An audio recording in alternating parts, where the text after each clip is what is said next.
The line of attack switched from genocide to other things like forced labour. They want to undermine Xinjiang's economic development.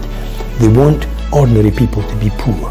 They want ordinary people to suffer because they imagine that if they can make people poor and if they can make people suffer, then they will create resentment against the Chinese government. And that's what they're trying to do.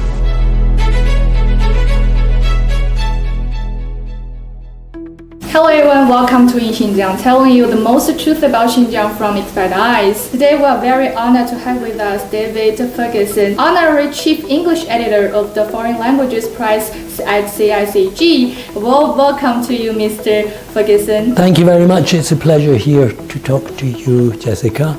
Yes, my name is David Ferguson.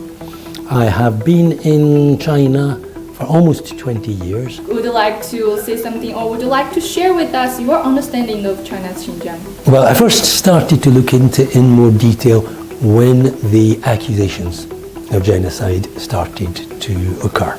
But I started to become interested in the topic around 2018, 2019, and that's when I started to dig down and look at the detailed background to the stories. I mean, I divide it up into claims by human rights groups, stories, anecdotes told by victims, the way that these are then picked up by Western politicians and media, and orchestrated events like the Uyghur Tribunal. Among all of these accusations and the fabrications made by the Western media, in your opinion, what does that affect Xinjiang's development? It started out as accusations of genocide. Once the accusations of genocide had taken root in the general public, you ask ordinary people in the US or the UK or generally in the developed West, you ask them what's happening in Xinjiang, and they'll talk about genocide. Once that idea had taken root, the people behind the propaganda, they stopped talking about genocide because they know that there is absolutely no evidence whatsoever of genocide. So they kind of switched their talk to different areas of attack, and one of them was forced labour. It's very difficult to prove a negative. Somebody can say there's a genocide going on, it's hard to prove that there isn't. Somebody can say there's forced labour in these factories or in these agricultural areas. It's very difficult to prove that there isn't. Because the only way you can prove that there isn't is show everybody everything that is happening there.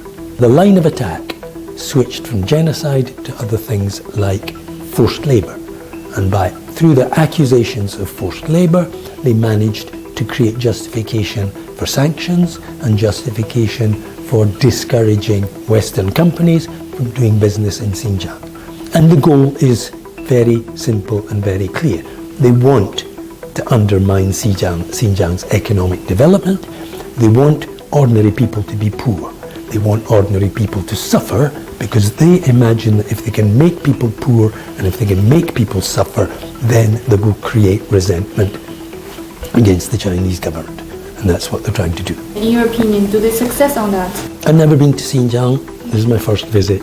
But that doesn't prevent me or disqualify me from looking at Western stories and looking at the evidence behind these Western stories and judging the quality of the evidence that they present to support their stories.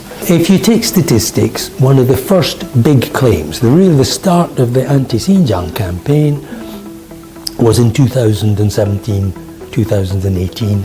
The Committee of the United Nations that deals with racial discrimination was having a hearing about China, and one of these human rights groups, China Human Rights Defenders, came up with this report claiming that there were they actually produced 2 different reports.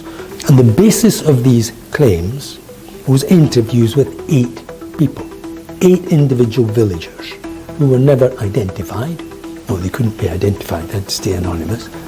The villages that we're talking about were never identified either. So these 8 people claimed to estimate the number of people in their village who were in detention. The methodology by which these people had supposedly arrived at their estimates was never explained. Now, if you were a statistics student at university and you had to submit a paper and you took data that was from 8 anonymous people about 8 anonymous places, and you then extrapolated that data up to a population of 12 million, you would fail your exam very seriously. Nobody would take that kind of rubbish seriously. But when Western media are talking about Xinjiang, they can get away with it. Now, one of the problems that we face is that if you talk to ordinary members of the public in the West, and if you say to them, what is the most compelling piece of evidence that you have seen that convinces you that this story about Xinjiang is true? They can't give you any, because they've never gone to look. All that they've ever seen is endless, lurid headlines from supposedly reputable media organizations like Reuters, the Washington Post, the New York Times. Okay, that's all. Thank you. All right.